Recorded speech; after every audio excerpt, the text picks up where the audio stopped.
Hey guys, I'm Dan Whittaker. So today we are going to take a look at another training aid review. Going to have a look at the Tour Striker. Okay, Tour Striker is one of the most popular training aids on the market.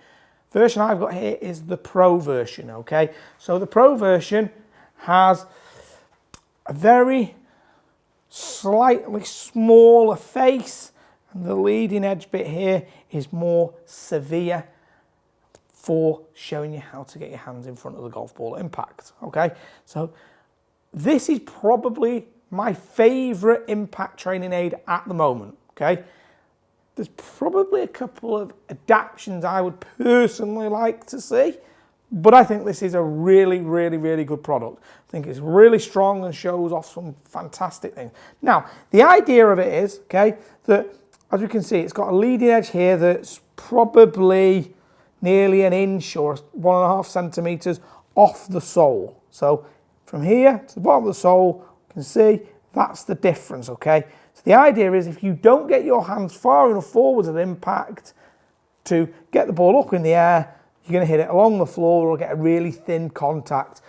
Or, as I've seen some people do, maybe still get it in the air, but it goes absolutely miles because there is absolutely no grooves on it, okay? So from right there, I've seen people roll these along the floor.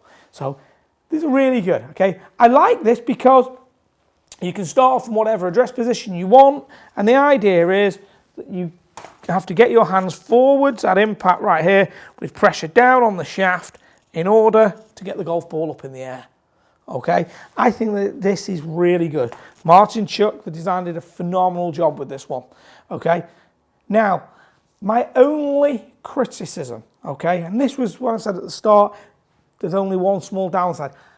Personally, with it being the Pro version, I would like to see it being a little bit more severe. I'd like to just see this leading edge maybe being a little bit sharper so that if you don't hit it right out the face, you instantly know. Now, my golf mat here is one of the Huxley designs, or if you are in the States, the Real Feel golf mat is pretty much exactly the same. And the idea is that you can stick a tee, so I'll get one out here really quick. You can stick a tee into the mat and it simulates turf. Okay, so it's a bit softer, okay? So the surface of the mat is a little softer. If it's worn here, okay, where it is now needs replacing, but at the front it is brand new, okay? Now the downside is, for me, is on this mat it's a little bit forgiving, okay? I can hit up on the golf ball and still get it in the air, okay? So if we have a quick look at this now, I'm going to get it onto the pretty much brand new bit of the mat right there, okay? And going to deliberately cast a little early, hit up on the golf ball. See if we can get some TrackMan data on it. This might take me one or two, but we'll wait and see. Hopefully I get a little lucky. Okay, so just going to try and just get the feel of this. Okay, so I'm just trying to hit up on it, or, you know, don't really hit very much down on it, essentially.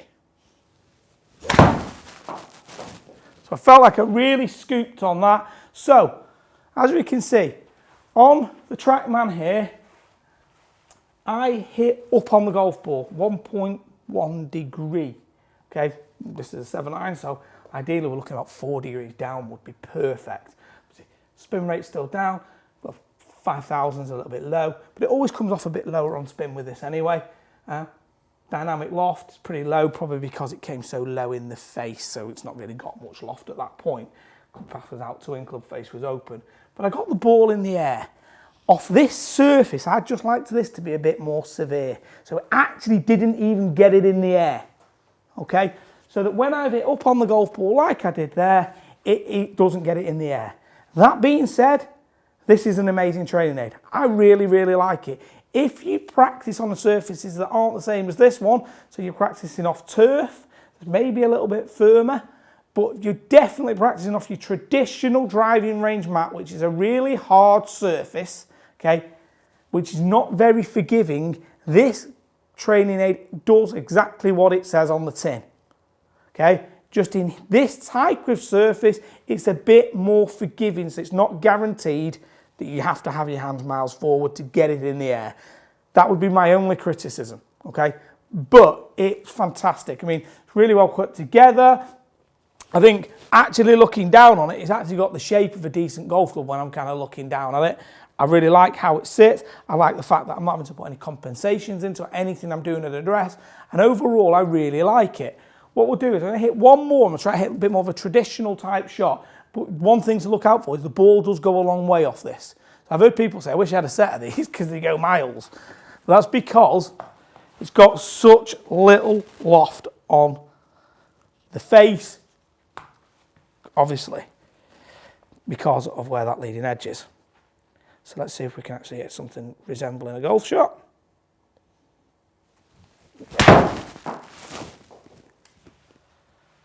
Oh, no data. But that's gone pretty far. You know, maybe not. 133.6. Not gone very far, actually. Must have not really struck it. But generally speaking, people say that these goes really well. I hit that really straight. Unusual. But this is fantastic. If you are looking for something that can help guarantee that your hands are going to be forwards and you practice off firm mats, do not go to the soft mats. If you're at the driving range, they've got that soft bit where the rubber tee is. Do not use this off there. It will do only one thing, and that will make you feel really good about yourself because you'll make it work straight away.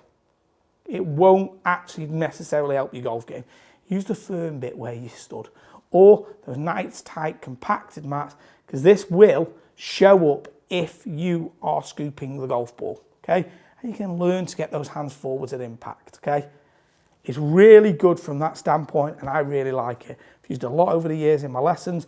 Just be careful on the surface, because as we've seen in here, I can make it work off a not great surface by not doing the perfect action. But being said, it's a great training aid. It's not the complete finished article, in my opinion, but it's by far the best one at the moment for impact that I have tried.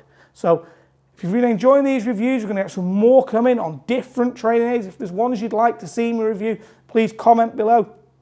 Hope you've enjoyed the video. If you haven't subscribed to the channel, please do so. If you'd like to contact me, please do so via my website. The links are below to all my social media. Thanks for watching, and speak with you again soon.